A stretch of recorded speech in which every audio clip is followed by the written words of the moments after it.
Assalamualaikum warahmatullahi wabarakatuh. Kami dari kelompok satu akan membahas artikel tentang bisakah strategi merger dan akuisisi hijau meningkatkan investasi perlindungan lingkungan dari perusahaan yang terdaftar. Berikut adalah anggota kelompok kami.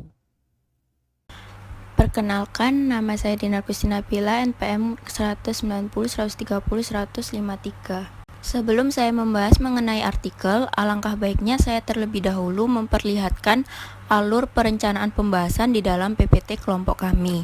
Di sini terdapat 7 perencanaan pembahasan, yaitu yang pertama akan dibahas oleh saya, yaitu pendahuluan dan tinjauan pustaka, lalu dilanjutkan pembahasan mekanisme dan hipotesis, hasil empiris, diskusi, kesimpulan dan implikasi yang akan dibahas oleh teman-teman saya. Baik, yang pertama saya bahas tentunya adalah pendahuluan, di mana pendahuluan di sini merupakan uraian singkat mengenai masalah yang akan dibahas oleh sang peneliti. Baik, saya mulai. Dalam beberapa tahun terakhir, pembangunan hijau telah menjadi isu penting perusahaan.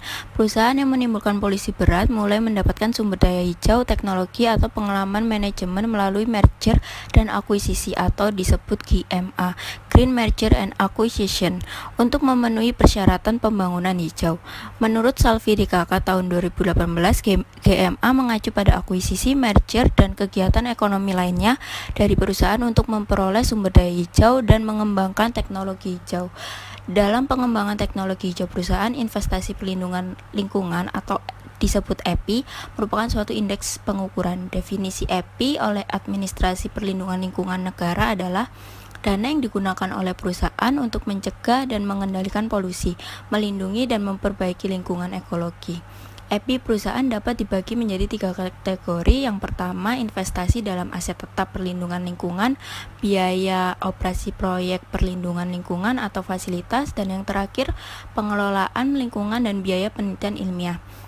Dalam beberapa tahun terakhir, perusahaan yang terdaftar telah mengungkapkan proyek EPI termasuk pengeluaran pengendalian polusi, pengeluaran produksi bersih, pajak, dan biaya lingkungan. Namun menurut statistik, proporsi EPI ini di perusahaan Cina aset selalu kurang dari 3% dan skala EPI rendah yang menunjukkan bahwa EPI di Cina masih memiliki ruang besar untuk melakukan perbaikan.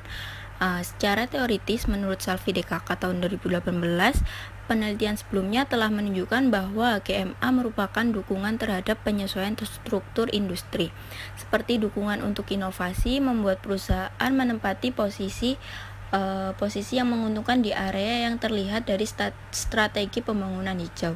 Jadi dalam proses mendapatkan teknologi dan sumber daya hijau melalui GMA, dapatkah GMA membantu meningkatkan EPI dan mengembangkan perusahaan yang berkelanjutan?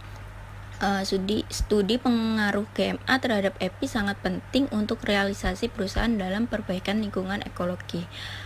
Yang pertama, makalah ini mengeksplorasi atau mentelusuri dampak GMA pada EPI. Di satu sisi, ini memberikan ide-ide baru untuk lebih mempromosikan perusahaan hijau dalam perkembangan. Di sisi lain, itu memperkaya studi tentang efek ekonomi dari GMA dan memberikan referensi teoritis untuk menyesuaikan strategi GMA. Yang kedua, makalah ini atau artikel ini menggabungkan PSM DID dan non-model DID linear untuk menguji pengaruh GMA pada EPI atau menguji hubungan antara GMA dan EPI. Dan yang ketiga, artikel ini mengklarifikasi jalur dampak GMA terhadap EPI melalui crowding out effect, kesadaran lingkungan, dan perubahan kapasitas tata kelola lingkungan, membandingkan dampak GMA horizontal, vertikal, serta campuran terhadap EPI, menganalisis dampak GMA terhadap EPI, dan dari perspektif dari siklus hidup perusahaan. Ini memberikan alur referensi yang penting untuk mempromosikan atau mengedepankan pembangunan berkelanjutan. Selanjutnya saya akan membahas tinjauan pustaka. Tinjauan pustaka di sini berfungsi untuk membantu peneliti untuk mengkaji kelebihan dan kekurangan hasil penelitian terdahulu. Yang pertama saya akan bahas tinjauan pustaka dalam faktor yang mempengaruhi EPI. Ada banyak faktor yang mempengaruhi EPI yang dapat dibagi menjadi faktor eksternal dan faktor internal. Pertama, faktor internal akan saya bahas seperti peraturan lingkungan. Ada beberapa penelitian terdahulu yang membahas mengenai peraturan lingkungan, yaitu yang pertama, Maggio dan Santangelo tahun 2017 menemukan bahwa peraturan lingkungan informal lokal dapat meningkatkan EPI. Dampaknya lebih signifikan di perusahaan keluarga. Yang kedua, Liao NC tahun 2018 menemukan bahwa tuntutan publik dan peraturan lingkungan pemerintah adalah alasan penting untuk EPI. Lalu yang ketiga ada Fu DKK tahun 2020 menemukan bahwa peraturan lingkungan dapat mencapai situasi win-win dari pengendalian polusi perusahaan dan kinerja ekonomi dengan mengedepankan inovasi dan EPI. Namun ada juga beberapa penelitian menunjukkan bahwa peraturan lingkungan berdampak negatif terhadap EPI. Hal tersebut didukung dengan penelitian Su et al. Tahun 2017 menemukan bahwa peraturan pemancaran karbon dioksida melemahkan investasi hijau di sektor jasa. W menemukan bahwa hubungan baik antara pemerintah dan perusahaan mendukung untuk memperoleh pembiayaan hipotek emisi dan subsidi lingkungan sehingga dapat meningkatkan EPI perusahaan. Yang kedua, terdapat subsidi pemerintahan yang didukung oleh penelitian terdahulu yaitu Yang DKK tahun 2019 menemukan bahwa subsidi pemerintah memiliki efek positif pada investasi energi terbarukan Cina. Subsidi moneter dan insentif pajak dapat mendorong investasi energi terbarukan, tetapi pengaruh insentif pajak lebih signifikan. Penelitian yang kedua yaitu Jung dan Feng tahun 2020 menemukan bahwa subsidi pemerintah untuk pembangunan hijau perusahaan pengembangan teknologi dapat secara signifikan meningkatkan EPI perusahaan dan meningkatkan kesejahteraan sosial dalam pembiayaan perbankan.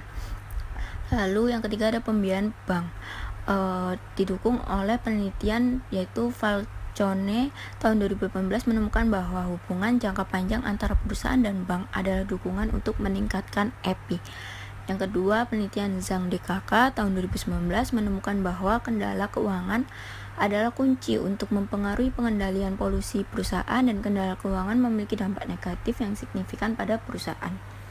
Lalu yang kedua, saya akan membahas faktor internal, pengaruh struktur tata kelola perusahaan. Skala perusahaan, kinerja perusahaan, dan karakteristik perusahaan lainnya terhadap EPI telah ditelusuri. Dalam struktur pemerintah, penelitian terdahulu didukung oleh Anton et al. Tahun 2004 menemukan bahwa salah satu alasan penting untuk meningkatkan EPI adalah tekanan dari investor dan pemangku kepentingan lainnya. Menemukan bahwa perusahaan dengan mekanisme atau struktur tata kelola perusahaan yang kuat cenderung mengadopsi strategi pengendalian eksternal untuk mengurangi konflik pemilik manajer agen dan meningkatkan EPI. Penelitian yang kedua yaitu didukung oleh Forcadell DKK tahun 2020 menemukan bahwa sistem tata kelola perusahaan yang berorientasi pasar dapat mendorong kinerja perusahaan berdasarkan data dari 15 negara di Eropa. Dalam hal karakteristik dasar perusahaan, Porter dan Derlinder tahun 1995 menemukan bahwa perluasan skala perusahaan dapat mempromosikan EPI-nya. Lalu terdapat penelitian Claassen dan McLaughlin tahun 1996 menemukan bahwa perusahaan dengan kinerja yang baik lebih bersedia untuk meningkatkan perlindungan lingkungan. Lalu selanjutnya terdapat penelitian Freisel dan LO tahun 2003 menemukan bahwa pemimpin dengan kesadaran lingkungan yang kuat akan meningkatkan EPI. Apakah itu faktor eksternal atau faktor internal perusahaan, mereka memiliki dampak yang signifikan terhadap EPI. Namun tidak ada studi yang dilakukan dari perspektif GMA. Dan apakah strategi GMA dapat mempromosikan EPI? Studi yang ada dapat memberikan referensi teoritis penting untuk menganalisis jalur dampak. Lalu yang selanjutnya saya akan membahas tinjauan pustaka pada dampak ekonomi dari merger dan akuisisi.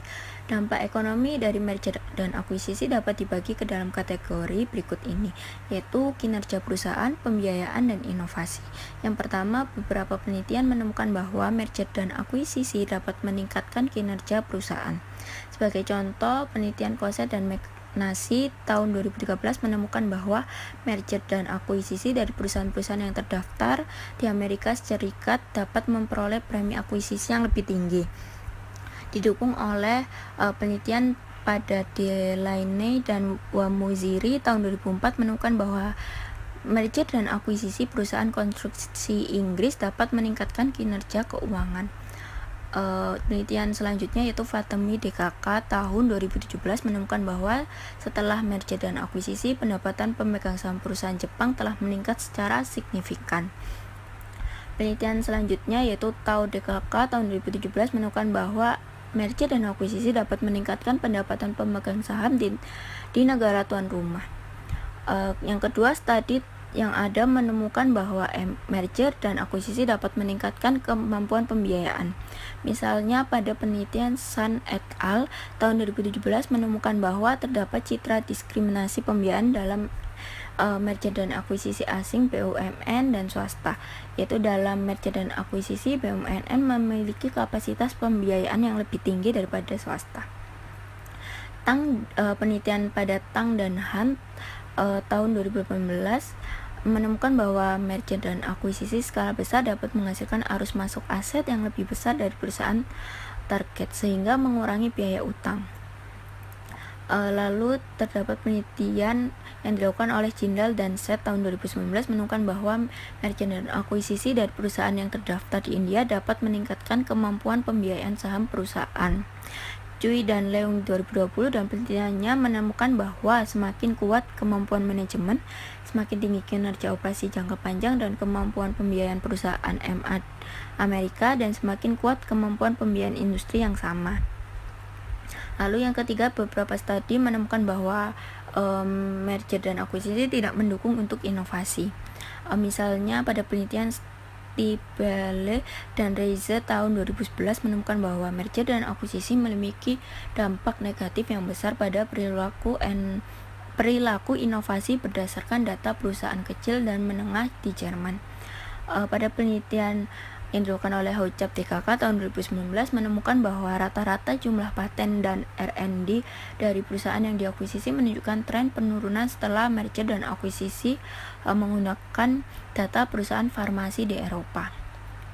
Lalu beberapa penelitian juga menemukan bahwa merger dan akuisisi dapat mengurangi inovasi. Sebagai contoh, dalam penelitian yang dilakukan oleh Sevis dan Mersley tahun 2015 menemukan bahwa perusahaan merger dan akuisisi dapat terus melakukan upaya inovasi. Untuk perusahaan kecil, merger dan akuisisi membantu mereka melewati ambang batas inovasi berdasarkan data perusahaan manufaktur di Belanda. Sehingga singkatnya, pertama, ada banyak studi tentang dampak ekonomi dari merger dan akuisisi, namun dampak merger dan akuisisi pada kinerja perusahaan dan kemampuan inovasi belum mencapai kesimpulan yang sama. Yang kedua, penelitian yang ada belum dianalisis dari perspektif GMA dan hanya ada sedikit penelitian tentang dampak GMA terhadap tata kelola lingkungan perusahaan. Penelitian ini merupakan tambahan untuk efek GMA. Ketiga, sebagian besar penelitian yang ada tentang merger dan akuisisi didasarkan pada negara dan ekonomi maju.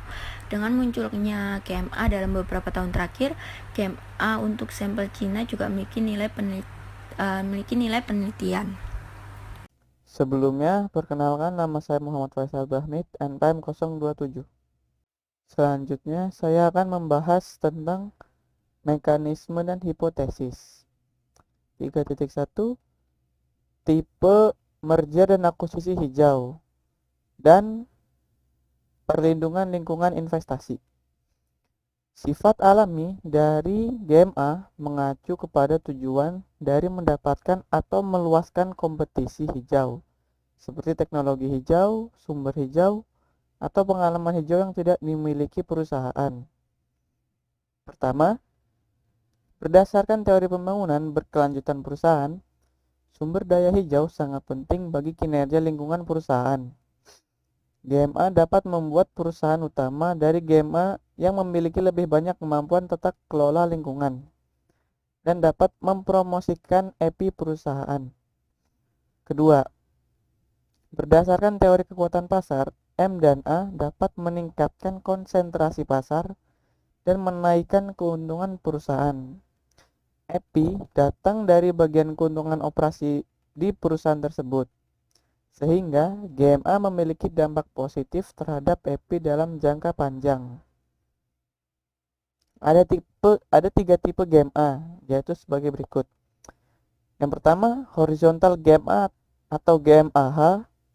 Yang kedua, vertikal GMA atau GMAV. Yang ketiga, mix GMA atau GMAM.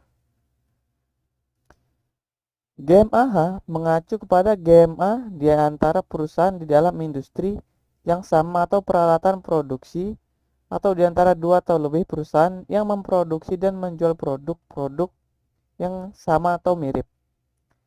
GMAV mengacu kepada GMA di antara perusahaan dalam perbedaan tahap produksi yang produknya sama. Dan yang terakhir, GMAM mengacu kepada GMA dari perusahaan di industri yang berbeda. Selanjutnya 3.2, jalur dampak dari GMA dan EPI. Pertama, faktor pasif yang memengaruhi EPI adalah biaya GMA. Kedua, faktor aktif yang memengaruhi EPI meliputi kesadaran tata lingkungan dan kemampuan tata lingkungan. Selanjutnya 3.2.1, efek berkerumun dibagi menjadi dua, yaitu biaya langsung M dan A dan biaya manajemen tidak langsung. Biaya langsung M dan A berdasarkan dari teori biaya transaksi. Biaya M dan A dihasilkan dari GMA akan mengkonsumsi jumlah yang besar dari modal utama perusahaan M dan A. Hal ini karena biaya M dan A adalah uang tunai, saham, atau pertimbangan lain dibayar oleh pemburu perusahaan kepada sasaran pemilik perusahaan untuk mendapatkan aset dan ekuitas sasaran perusahaan. Selanjutnya, biaya manajemen tidak langsung.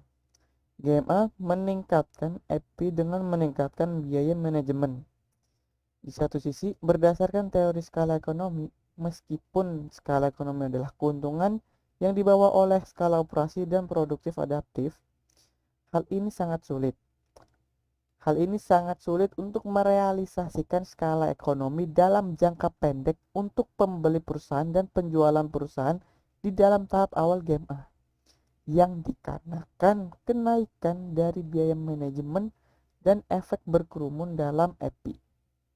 Selanjutnya 3.2.2, kesadaran tata kelola lingkungan dibagi menjadi dua, yaitu reputasi perusahaan dan tanggung jawab lingkungan. Reputasi perusahaan, GMA dapat mempromosikan EPI dengan mengimprovisasi reputasi perusahaan.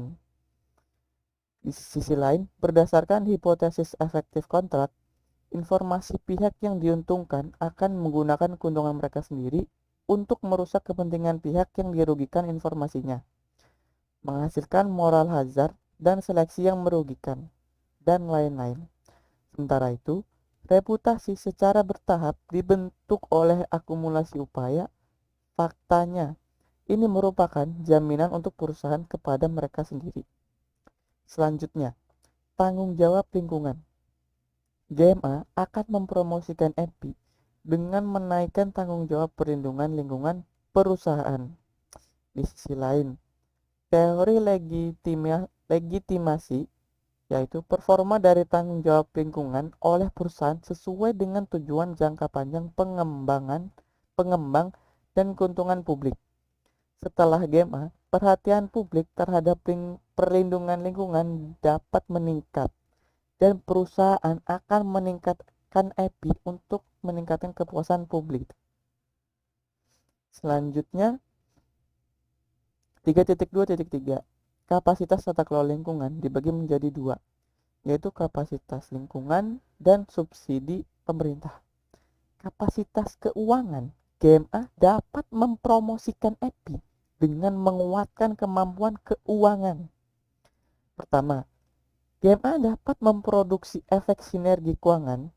Perusahaan dengan banyaknya internal arus kas tetapi kurangnya peluang investasi, dan perusahaan dengan kurang uang tunai tetapi tidak banyak peluang investasi dapat meningkatkan pemakaian efisiensi dari dana dan menghemat biaya keuangan. Kedua, berdasarkan teori transmisi sinyal.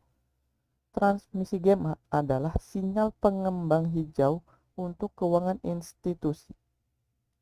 Keuangan institusi akan meningkatkan tahap keuangan mereka. Dengan begitu, perusahaan memiliki modal yang banyak untuk meningkatkan EPI. Selanjutnya, subsidi pemerintah. GMA dapat mempromosikan EPI dengan menaikkan subsidi pemerintah. Berdasarkan teori pemegang saham dalam konteks perubahan ekonomi dan perkembangan lanjutan, pemerintah dan perusahaan adalah pemegang saham dari perlindungan lingkungan. GMA adalah suatu jalan yang penting untuk perusahaan mengimplementasikan pengembangan hijau, dan GMA dari perusahaan sangat berpolusi didukung oleh kebijakan. Selanjutnya, 3.3 dampak nonlinier dari GMA terhadap EPI. GMA dapat menahan EPI dengan menaikkan biaya M dan A dan biaya manajemen. Promosi EPI dengan menguatkan kerjasama reputasi dan tanggung jawab lingkungan. Dan promosi EPI dengan meningkatkan kapasitas keuangan dan subsidi pemerintah.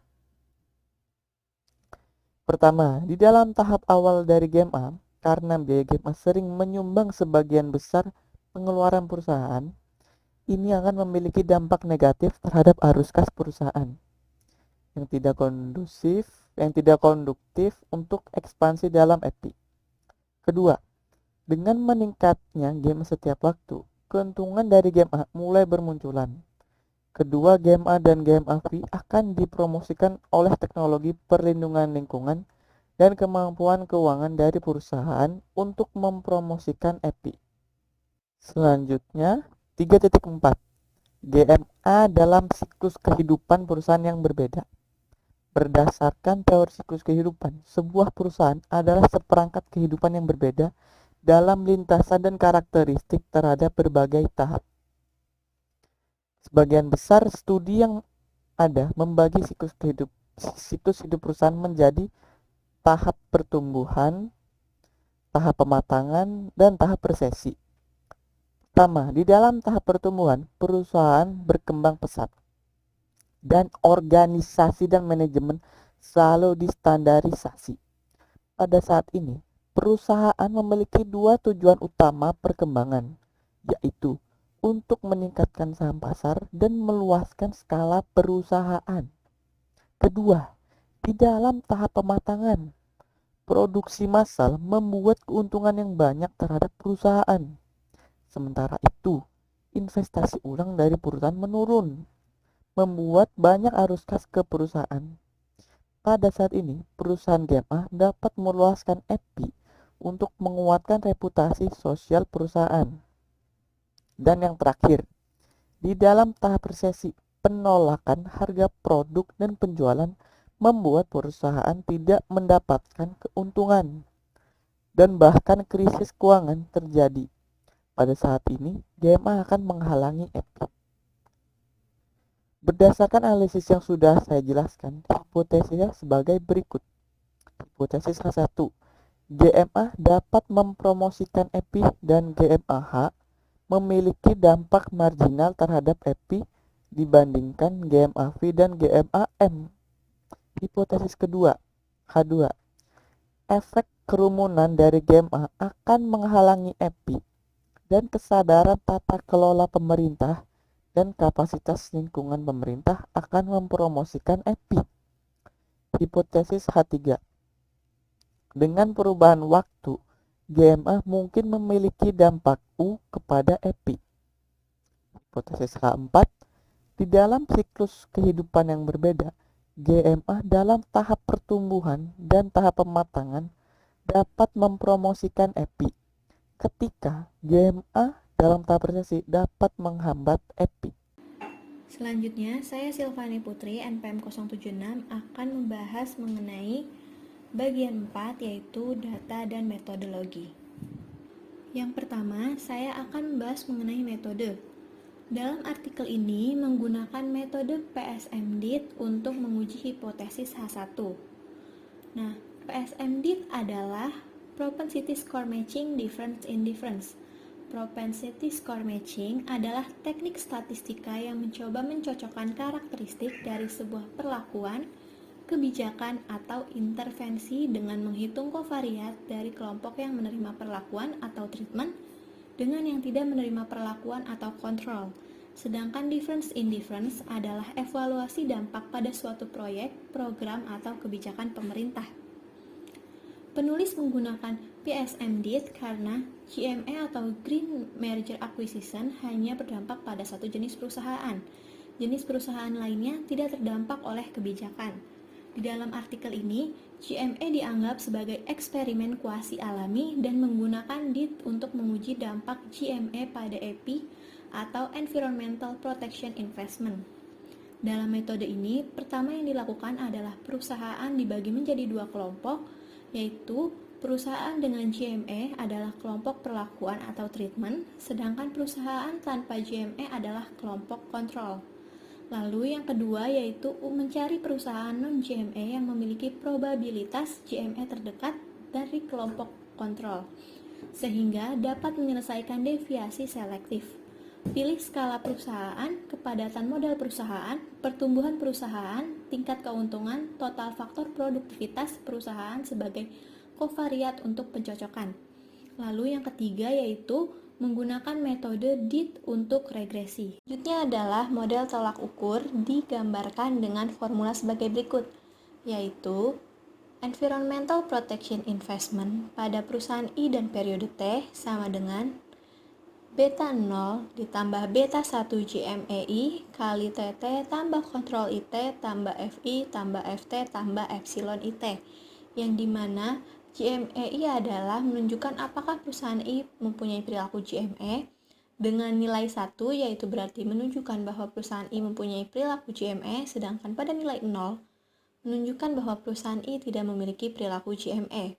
Lalu pada T yaitu menunjukkan bahwa perusahaan I apakah sudah GME pada periode tertentu atau belum. Nah, dengan nilai 1 yang berarti menunjukkan bahwa perusahaan I telah sepenuhnya GME pada periode T, sedangkan pada nilai 0 menunjukkan bahwa perusahaan I tidak memiliki GME pada periode T. Lalu FI adalah efek individu tetap, FT adalah efek waktu tetap, dan epsilon IT adalah istilah gangguan acak. Lalu selanjutnya, untuk membandingkan dampak berbagai jenis GME pada Environmental Protection Investment adalah dengan menggunakan model sebagai berikut, yaitu Environmental Protection Investment IT sama dengan beta 0 ditambah beta 1 GME-HI kali TT tambah beta 2 GME-VI kali TT tambah beta 3 GME-MI kali TT tambah kontrol IT tambah FI tambah FT tambah epsilon IT, yang dimana GMEH adalah perusahaan pembeli dan perusahaan penjualan berada pada industri yang sama, sedangkan GMEM perusahaan pembeli dan perusahaan penjual tidak pada industri yang berkaitan. Selanjutnya yaitu mengenai model efek interaksi. Nah, untuk menguji hipotesis H2 dalam artikel ini, terdapat 3 formula untuk menguji efek crowding out, efek kesadaran tata kelola lingkungan, dan efek kemampuan tata kelola lingkungan, yaitu untuk menguji efek crowding out adalah dengan cara environmental protection pada perusahaan I pada periode IT sama dengan beta 0 ditambah beta 1 GMEI kali TT tambah beta 2 GMEI kali TT kali the cost tambah beta 3 GMEI kali TT kali I-cost tambah beta 4 the cost tambah beta 5 I-cost tambah kontrol IT tambah FI tambah FT tambah epsilon IT. Nah, untuk keterangan-keterangan yang lainnya itu sama saja dengan keterangan yang di formula sebelumnya, yaitu dengan tambahan the cost. Nah, the cost itu apa sih? The cost adalah harga perolehan merger dan akuisisi dibagi total aset. Sedangkan untuk I-cost adalah biaya manajemen dibagi total aset. Lalu untuk menguji efek kesadaran tata kelola lingkungan yaitu dengan formula yang sama, hanya saja the cost dan I-cost tadi itu diganti dengan INE dan RIP. Nah, INE itu apa sih? INE itu adalah skor tanggung jawab sosial perusahaan yang sudah terdaftar tadi. Lalu sedangkan RIP adalah yaitu mengadopsi metode analisis faktor untuk 12 indikator yang menurut skor reputasi perusahaan yang akan dibagi menjadi 10 kelompok yang masing-masing kelompoknya itu ditugaskan 0 sampai dengan 10 secara bergantian. dan akhirnya diperoleh rata-rata tertimbang. Lalu untuk menguji efek kemampuan tata kelola lingkungan, formulanya pun juga masih sama seperti dua formula sebelumnya, hanya saja diganti dengan Fin dan Sub. Nah, Fin itu apa sih? Fin itu adalah rasio arus kas bersih dari aktivitas pendanaan terhadap total aset pada akhir periode, dan Sub adalah subsidi perlindungan lingkungan saat ini dibagi total aset di awal tahun. Lalu selanjutnya yaitu mengenai non-linear difference in difference. Nah, metode ini digunakan untuk menguji hipotesis H3 dalam artikel ini, yaitu dengan formula Environmental Protection Investment IT sama dengan beta 0 ditambah beta 1 GMEI kali TT tambah beta 1 GMEI kali T kuadrat T tambah kontrol IT tambah FI tambah FT tambah epsilon IT. Yang membedakan dari formula-formula sebelumnya yaitu adalah dengan adanya T kuadrat tersebut. Nah, ini merupakan metode utama penelitian pada artikel ini dan berhubungan empiris dengan bagian 5 yang ditunjukkan pada gambar. Nah, berhubungannya itu berhubungan seperti apa sih? Seperti contoh nih ya, saya jelaskan yaitu hipotesis H1 diuji dengan PSM DIT model yang nantinya hasilnya dapat kita ketahui di 5.1 yaitu paralel hipotesis tes. Lalu juga diketahui di 5.1.2 yaitu PSMD threshold atau hasil dari PSMD tersebut. Dan diketahui juga di bagian 5.2 yang nantinya akan dijelaskan oleh teman saya. Lalu selanjutnya hipotesis H2 yang akan diuji menggunakan interaction effect model atau model efek interaksi yang nantinya hasilnya didapatkan di pada bagian 5.3 yaitu influence patch test.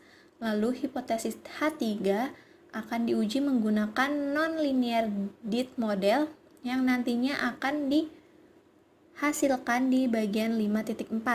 Lalu hipotesis H4 yang nantinya akan diuji menggunakan heterogeneous sample analysis yang nantinya akan diketahui hasilnya di bagian 5.5. Lalu selanjutnya saya akan menjelaskan mengenai variabelnya nih.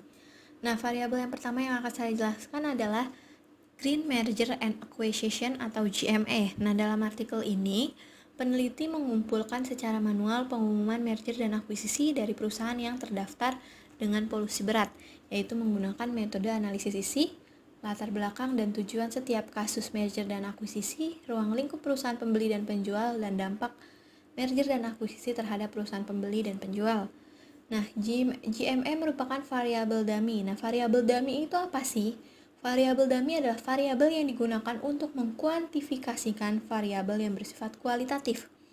Lalu, sampel pada penelitian ini adalah daftar perusahaan polusi berat tahun 2008 sampai dengan 2018 yang berasal dari database CSMAR, yaitu dengan kriteria sebagai berikut, yaitu jenis transaksi merger dan akuisisi adalah akuisisi ekuitas, akuisisi aset, dan penggabungan. Lalu yang kedua yaitu perusahaan utama dari perusahaan target adalah perusahaan Cina. Yang ketiga, transaksi merger dan akuisisi telah selesai. Yang keempat yaitu menghapus perusahaan sampel dengan data keuangan yang hilang dan tidak lengkap. Dan yang kelima yaitu menghapus sampel perusahaan yaitu perusahaan utama yang bergabung adalah perusahaan keuangan industri. Dan yang terakhir adalah menghapus sampel yang transaksi merger dan akuisisinya gagal lolos pemeriksaan rapat umum pemegang saham. Nah, dari sini diperoleh 1.873 sampel dari tahun 2008 sampai dengan 2018. Dengan distribusi sampelnya dapat dilihat pada gambar yang tertera pada PPT.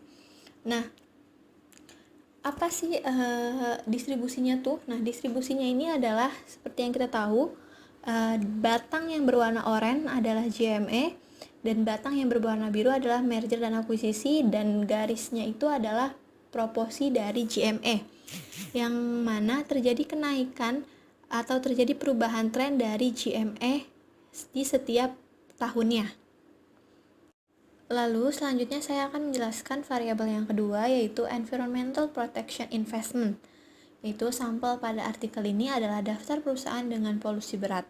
Nah, dalam artikel ini mengkalkulasi rata-rata Environmental Protection Investment dari 16 industri dengan polusi berat. Nah, dapat kita lihat bahwa environmental protection investment setiap industri sangat berbeda, tetapi rata-ratanya kurang dari 0,2. Yaitu yang pertama nih, yang saya kasih contoh yaitu adalah coal mining and washing, yaitu dengan environmental protection investmentnya yaitu berjumlah 0,107, dan yang kedua yaitu oil and gas extraction, yaitu dengan nilai environmental protection investmentnya yaitu 0,014 dan lain-lain.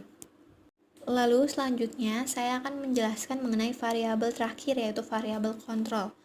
Nah, dalam artikel ini variabel kontrol berasal dari 3 aspek, yaitu karakteristik perusahaan, keadaan keuangan, dan struktur kebijakan perusahaan, yang dimana perspektif karakteristik perusahaan pada artikel ini adalah ukuran perusahaan dan umur perusahaan. Sedangkan perspektif keadaan keuangan pada artikel ini adalah arus kas, financial leverage, dan rasio pertumbuhan perusahaan. Sedangkan perspektif dari struktur kebijakan perusahaan pada artikel ini adalah konsentrasi ekuitas dan rasio independen direktur. Lalu yang terakhir saya akan menjelaskan tentang sumber datanya. Nah, sumber data pada artikel ini yaitu menggunakan periode sampel pada tahun 2008 sampai dengan 2018 dengan jumlah sampel yang didapatkan yaitu sejumlah 1.582. Nah, data tersebut didapatkan dari mana? Data tersebut didapatkan melalui laporan tanggung jawab sosial, laporan pembangunan berkelanjutan, dan laporan yang diungkapkan kepada publik oleh perusahaan yang terdaftar. Selain itu, data didapatkan dari Wine Database dan CSMAR Database. Selanjutnya, saya, Ika Nirmalasari, NPM 050, akan melanjutkan pembahasan mengenai poin 5, yaitu hasil empiris. Pada poin 5.1, membahas mengenai hasil dasar. Nah, yang pertama, pada poin 5.1.1, membahas mengenai uji tren paralel. Untuk menguji PSMDID diperlukan uji hipotesis paralel. Nah, model untuk mengatur yaitu dengan cara EPIT sama dengan beta 0 ditambah dengan sigma P dari min 6 sampai dengan 6, beta GMA dikalikan dengan TPT ditambahkan Y, sigma N kontrol IT ditambah VI ditambah VT ditambah dengan elemen IT. Nah, di mana TPT adalah variabel dummy. TPT adalah P waktu sebelum atau sesudah GMA. Di sini, perubahan EPI dalam 6 tahun sebelum dan sudah GMA adalah diukur oleh beta dari min 6 ke beta 6. Jika beta min 6 ke beta min 1 tidak signifikan, maka hipotesis tren paralel berlaku. Nah, dari gambar di samping, jika dilihat bahwa beta min 6 ke beta min 1 tidak berbeda secara signifikan dari 0 dan tren paralel terpenuhi. Bisa dilihat pada gambar di samping. Dari beta min 6 yaitu hasilnya min 0,014, beta min 5 hasilnya yaitu minus 0,012, beta min 4 yaitu hasilnya minus min 0,014, beta min 3 hasilnya yaitu minus 0,014, beta min 2 hasilnya yaitu minus 0,015, dan beta min 1 hasilnya yaitu minus 0,017. Nah, dalam tren paralel uji GMA, NS beta 1 ke beta 6 dari EPI sangat positif. Nah, hal ini menunjukkan bahwa GMA dapat mempromosikan EPI. Selanjutnya, pada poin 5.1.2 membahas mengenai hasil PSMDID.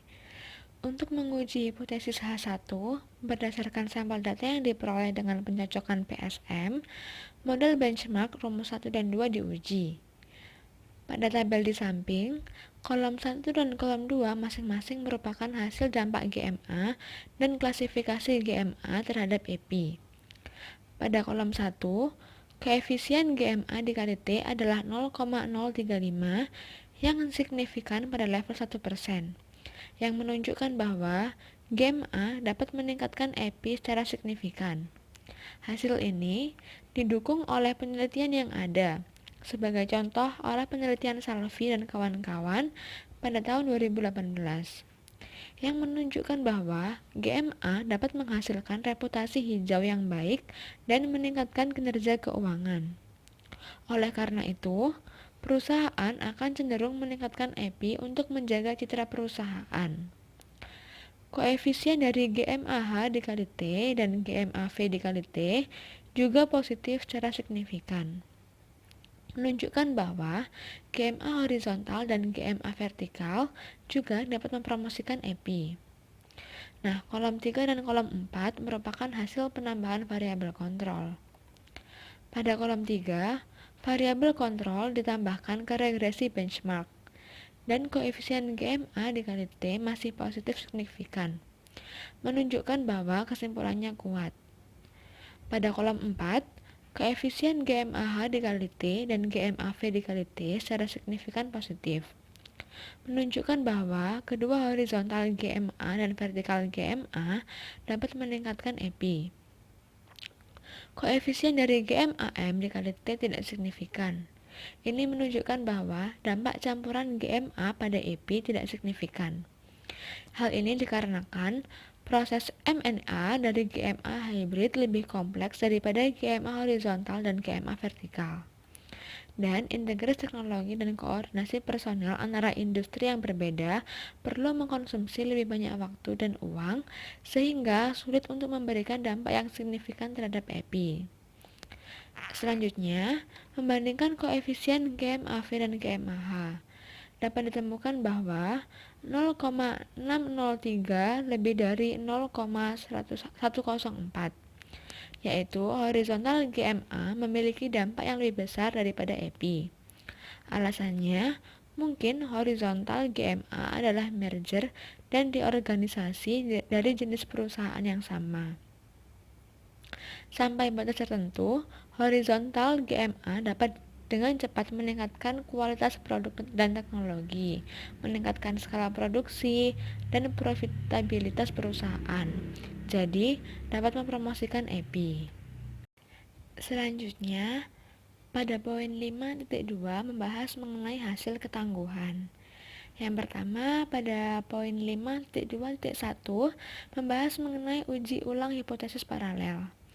Nah, untuk menguji kembali tren paralel, makalah ini mengatur variabel GMA dikalikan dengan T-1, GMA dikali T-2, dan GMA dikali T-3, 1, 2, dan 3 tahun sebelum GMA dari kelompok eksperimen. Hasilnya ditunjukkan pada kolom 1 dari tabel sebelah ini. Nah, koefisien dari GMA dikali T-1, GMA dikali T-2, dan GMA dikali T-3 tidak signifikan, yang menunjukkan bahwa pengaturan model DID memenuhi hipotesis tren paralel dan hasil DID kuat. Pada poin 5.2.2 membahas mengenai uji plasebo. Kelompok eksperimen virtual dan kelompok kontrol perlu diatur ulang untuk percobaan plasebo. Di sini, di antara sampel perusahaan yang tidak memiliki GMA dalam makalah ini, jumlah yang sama dari eksperimen asli sampel kelompok dipilih secara acak sebagai sampel GMA, dan eksperimental group dan grup kontrol diatur ulang. Hasilnya ditunjukkan pada kolom 2 tabel di sebelah. Nah, koefisien GMA dikali T tidak signifikan, yang menunjukkan bahwa pengaturan grup eksperimen yang salah gagal untuk mempromosikan EPI, yang memverifikasi kekokohan hasil benchmark.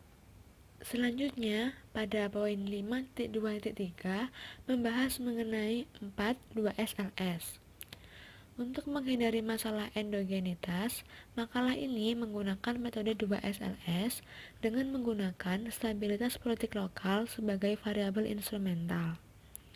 Stabilitas politik lokal mengacu pada apakah wali kota dari kota tingkat prefektur di mana perusahaan pengakuisisi berada diganti, yang digunakan untuk menggambarkan stabilitas politik lokal. Nah, stabilitas politik lokal erat kaitannya dengan prosedur seperti persetujuan GMA dokumen. Semakin stabil suatu wilayah, semakin besar dampaknya terhadap GMA, dan stabilitas pemerintah tidak akan secara langsung mempengaruhi EPI dan memenuhi persyaratan 4. Hasilnya ditunjukkan pada kolom 3 dari tabel di samping. Koefisien dari GMA dikali T positif secara signifikan yang menunjukkan bahwa hasil benchmark kuat.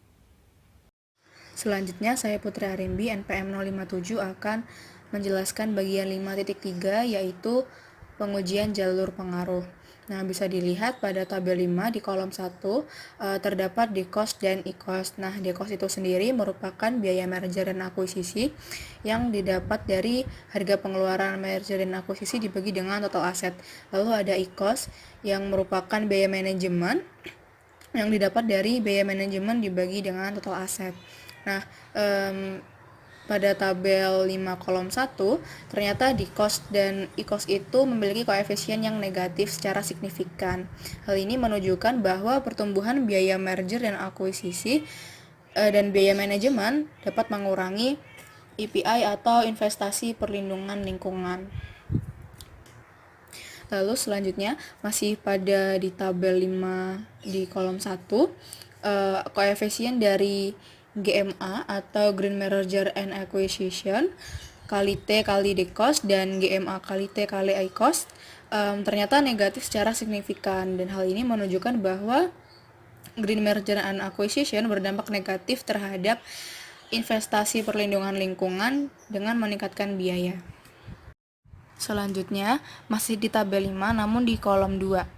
Nah, di kolom 2 itu ada REP dan ENA. Nah, REP sendiri itu merupakan reputasi perusahaan, sedangkan ENA merupakan tanggung jawab lingkungan. Nah, dapat dilihat di kolom 2, ternyata koefisien dari REP dan ENA itu menunjukkan hasil yang positif secara signifikan. Hal ini menunjukkan bahwa reputasi perusahaan dan kesadaran lingkungan perusahaan itu berpengaruh positif dengan investasi perlindungan lingkungan.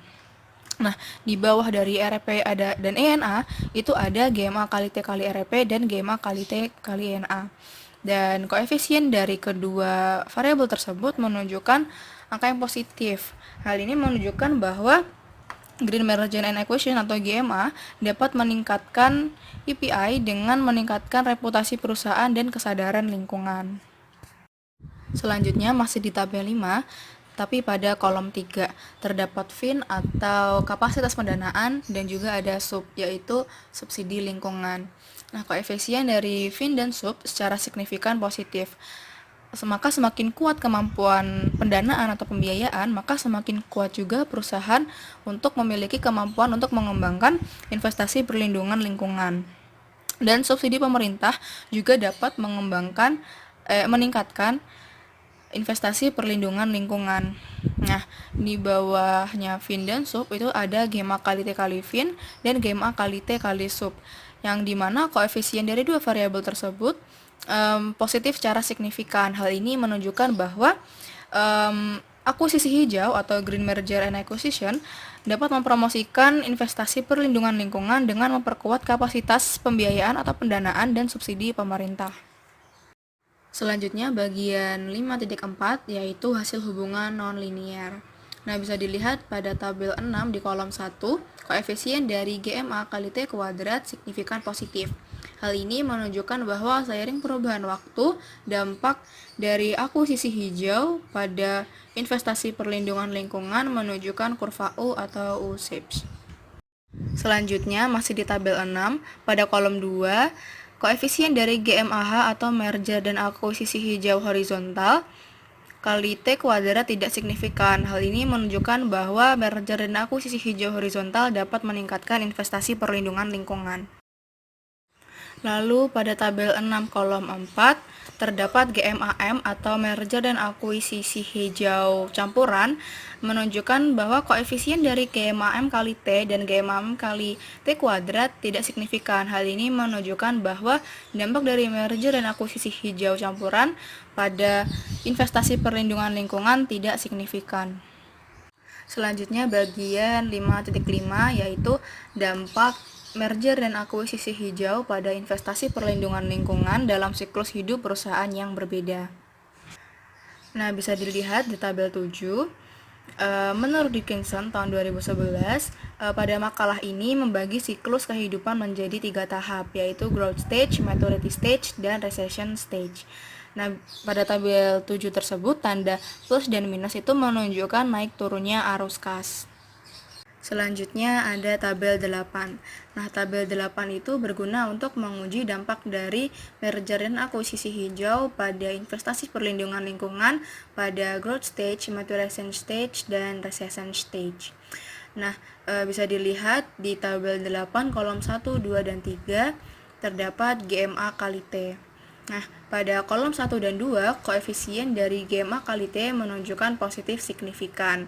Hal ini menunjukkan bahwa GMA dapat mempromosikan investasi perlindungan lingkungan dalam growth stage dan maturation stage. Nah, berbeda pada kolom 3 yaitu recession stage, di mana koefisien GMA kali T itu menunjukkan negatif secara signifikan, sehingga menunjukkan bahwa GMA pada recession stage itu tidak dapat mempromosikan investasi perlindungan lingkungan. Selanjutnya, pada kolom 4 menunjukkan bahwa GMAH atau merger dan akuisisi hijau horizontal lebih besar daripada GMAV atau merger dan akuisisi hijau vertikal, yaitu sebesar 0,827. Hal ini menunjukkan bahwa pada growth stage dampak merger dan akuisisi hijau horizontal pada investasi perlindungan lingkungan lebih besar.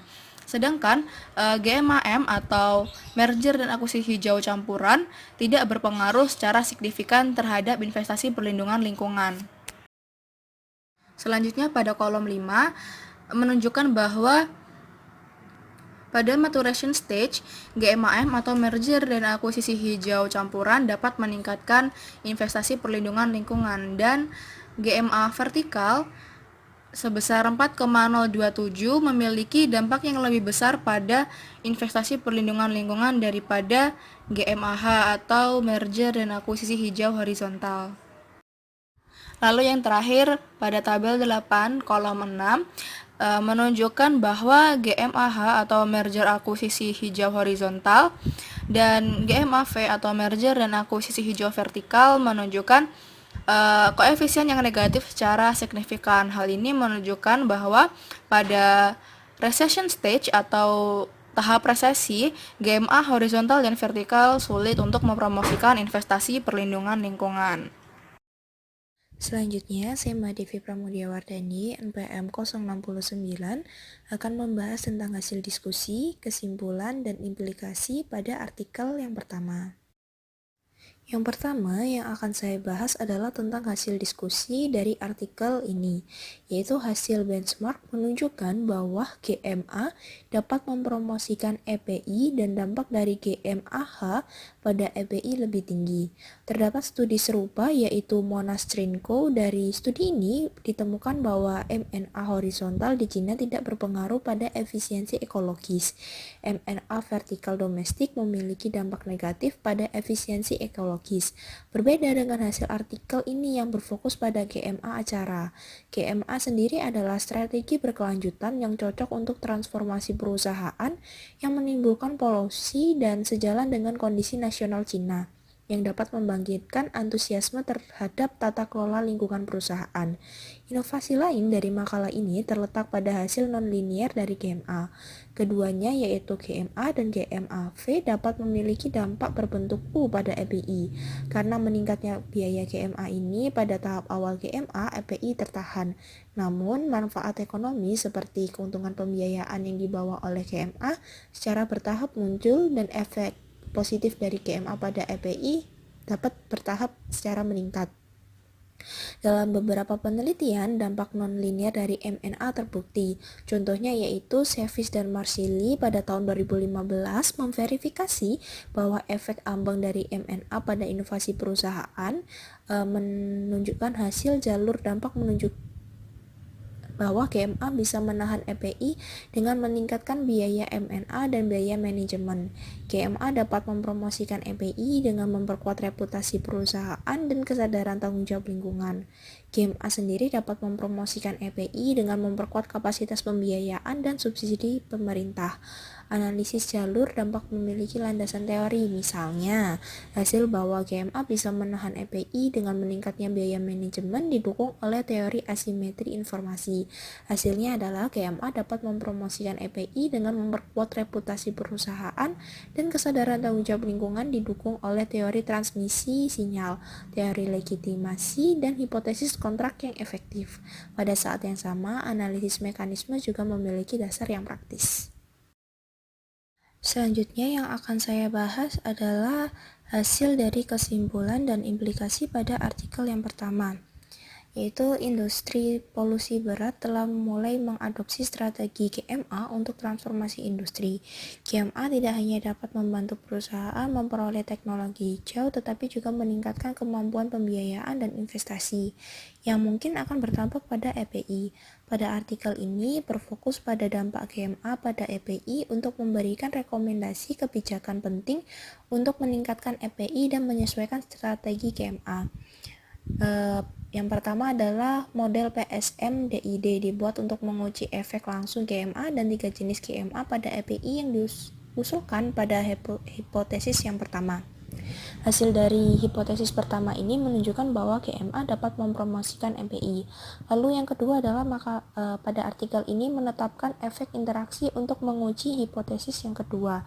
GMA dapat menahan EPI dengan meningkatkan biaya MNA dan biaya manajemen, mempromosikan EPI dengan meningkatkan reputasi perusahaan dan kesadaran lingkungan karyawan, dan lebih meningkatkan EPI dengan memperkuat kapasitas pembiayaan dan subsidi. Lalu yang ketiga yaitu untuk menguji hipotesis yang ketiga, model DID non-linear adalah untuk menguji hubungan non-linear antara GMA dan EPI. Pengaruh dari GMA dan GMA vertikal kepada EPI menunjukkan bentuk U yang menurun terlebih dahulu dan meningkat seiring waktu. Yang keempat adalah mengingat bahwa siklus hidup perusahaan yang berbeda mungkin berdampak pada GMA yang diusulkan pada hipotesis keempat, yang memiliki sampel tahap pertumbuhan, tahap pematangan, dan tahap resesi. Pada uji heterogenitas menunjukkan bahwa GMA pada tahap pertumbuhan dan tahap pematangan dapat meningkatkan EPI, sedangkan GMA pada tahap resesi akan menurunkan EPI. Secara khusus, pada tahap pertumbuhan, GMA horizontal memiliki dampak yang lebih besar terhadap EPI, sedangkan GMA vertikal dapat meningkatkan EPI pada tahap pematangan, sedangkan GMA sendiri dapat menghambat EPI pada tahap resesi. Implikasi kebijakan dari artikel ini adalah yang pertama, GMA horizontal memiliki dampak terbesar pada EPI, yang berarti GMA dalam industri yang sama dapat mendorong pengembangan perusahaan yang hijau. GMA dalam industri yang sama dapat mengurangi biaya MNA, mempercepat pembagian produk dan teknologi hijau, serta meningkatkan kinerja lingkungan perusahaan. Lalu yang kedua adalah setelah GMA, peningkatan reputasi hijau perusahaan dan kesadaran lingkungan karyawan dapat meningkatkan EPI. Oleh karena itu, perlu memperkuat konstruksi reputasi perusahaan setelah GMA dengan penuh semangat dengan mempromosikan pengetahuan lingkungan di perusahaan dan meningkatkan kesadaran karyawan dengan tata kelola lingkungan. Lalu yang terakhir yaitu yang ketiga, karena tingginya biaya MNA dan biaya manajemen pada tahap awal, maka perlu untuk mengurangi biaya MNA GMA melalui metode MNA yang fleksibel. Selain itu, diperlukan pula penyelidikan dan mengelola informasi pribadi karyawan setelah merger dan akuisisi, menyesuaikan posisi karyawan setelah GMA secara wajar, dan mengurangi biaya manajemen talenta. Perusahaan dalam tahapan yang berbeda harus merumuskan strategi GMA sesuai dengan kondisi lokal. Keterbatasan pada artikel ini adalah yang pertama, pada artikel ini hanya mencakup GMA sampel perusahaan yang sangat berpolusi dari tahun 2008 hingga 2018. Selama periode ini, beberapa GMA karena masih dalam proses, sulit untuk mengevaluasi dampaknya terhadap EPI. Lalu yang kedua yaitu artikel ini gagal mengeksplorasi lebih jauh lokasi GMA dan jumlah GMA acara. Sekian dari kelompok kami. Bila ada salah kata, kami mohon maaf. Terima kasih. Wassalamualaikum warahmatullahi wabarakatuh.